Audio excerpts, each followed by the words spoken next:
shit. What the fuck?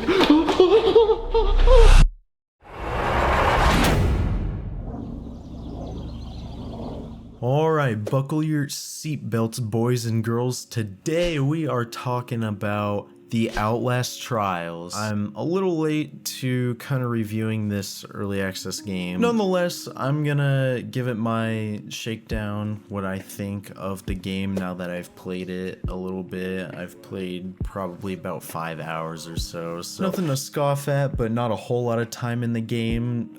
So this is just my opinions. Anyways, let's get all of that boring shit out of the way and get into the actual meat and potatoes of this game. Basically, Outlast Trials is the third installment of the Outlast games, which have been some pretty big horror games throughout the years. I forget when the other two came out. They were basically like small horror indie games that were actually like decent, kind of like Amnesia. It was centered around you were this journalist who, you know, was coming to uncover the dirty secrets of different things. They were good short horror games that you could finish like in an afternoon before, you know, mom calls you home for dinner. Like they're pretty short but pretty good, but they're single player, and that is where the third game comes in, the Outlast Trials. This is a multiplayer game. You don't have to play it multiplayer, but that's the new component that they brought to this one, as well as some other things that don't matter a whole lot, so I'm not gonna bother going over it.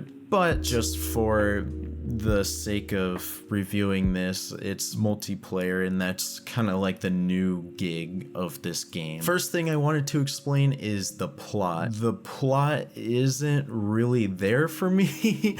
At least I didn't really get into the plot a whole lot. There is a little bit of one there, and I think they might, you know, fledge it out a lot more throughout early access and when it actually drops as a full finished game. As of right now, the plot is a little slop. It's some tater slop on your prison plate or whatever, I don't know. You just get the game to enjoy the jump scares with your friends is how I would look at it. Next, I wanted to kind of explain the gameplay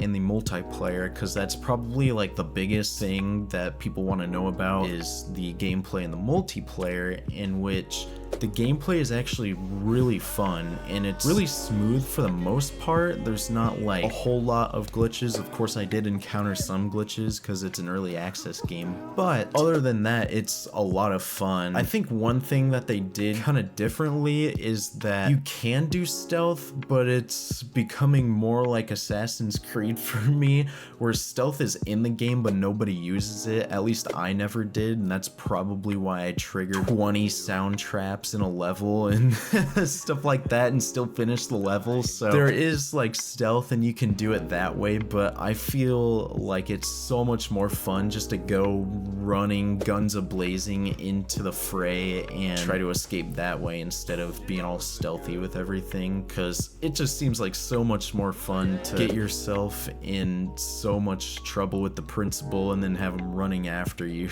So the gameplay is really good, especially in multiplayer. There are a few different enemy types. Ones that come to mind are like the big lady, puppeteer lady. She's kind of one of the faces of the Outlast Trials at the moment. She's like one of the big baddies. There's also this big, tall, lanky, you know, string bean looking dude that's, I actually don't even really know his name. We call him Leroy Jenkins because why not? He looks the part. He looks like the big, tall dude Leroy from the old Call of Duty Black Ops 2 map Buried.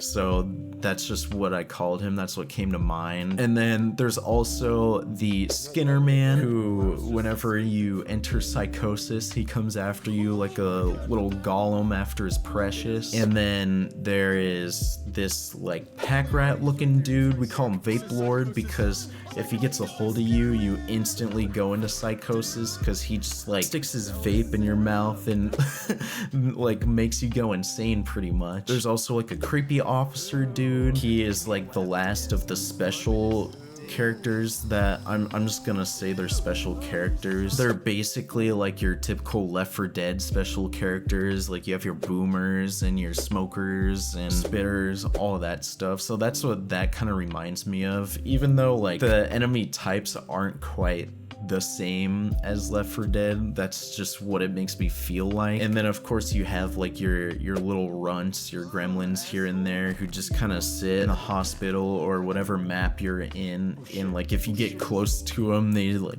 uppercut Mike Tyson punch you in the gut and then just turn around like nothing happened. There's definitely a good amount of enemy types, so it's not like they're lacking in that department, and I definitely like the creativity that they've had with these special characters. Like I said at the beginning, this game is in early access, so there were a few glitches. I only encountered like one glitch that was actually kind of funny, but I'm sure other people have had, you know, some horrible glitches, and that's always going to be a part of every game, but so far I haven't encountered too many glitches. Another thing I wanted to touch on was the amount of maps there are. I only got to play like 2 maps so far, something like that, like maybe 3 or 4. What I've heard is that they kind of have been recycling the same like 3 maps or something like that. They just keep on recycling them and putting different scenarios in each one, which I would like to see more variation in that, so taking away some good boy points for that. But honestly, the maps are a lot of fun, and they're pretty long, they're pretty lengthy. Like it takes a good amount of time, like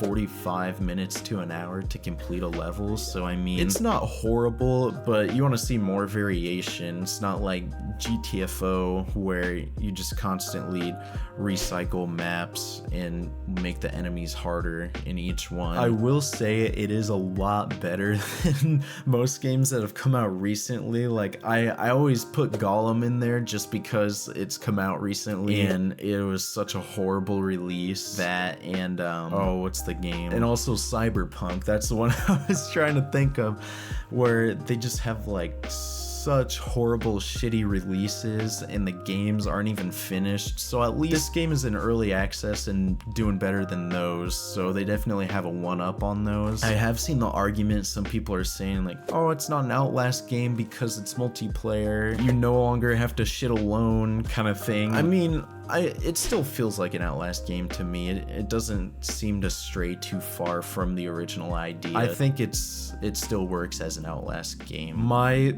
final thoughts for the game is that it is a very good game. They just need to work on some things, and of course it's in early access, so I can't compare it too much to fully released games that are really good because they're still working on the game. There's still hopefully a lot more to implement into it, and so I'd really like to see that instead of, you know, they had a good early access release and then they just say fuck it and not put any more effort into the game. So hopefully they put more things into it. With that being the case, I've seen a lot of places give this like a 7 to 8 out of 10, and so I'm gonna give it an 85 just because it's like a nice solid game. I would definitely get it if you're playing with friends. I'm not sure how it would stack up against playing by yourself, but obviously playing with a friend is so much more fun in the Outlast series. Yeah, that's pretty much all I have to say about that. Don't forget to smash like or do whatever the hell you want. I don't care. And as always, I'll see you guys in the next one. Bye bye.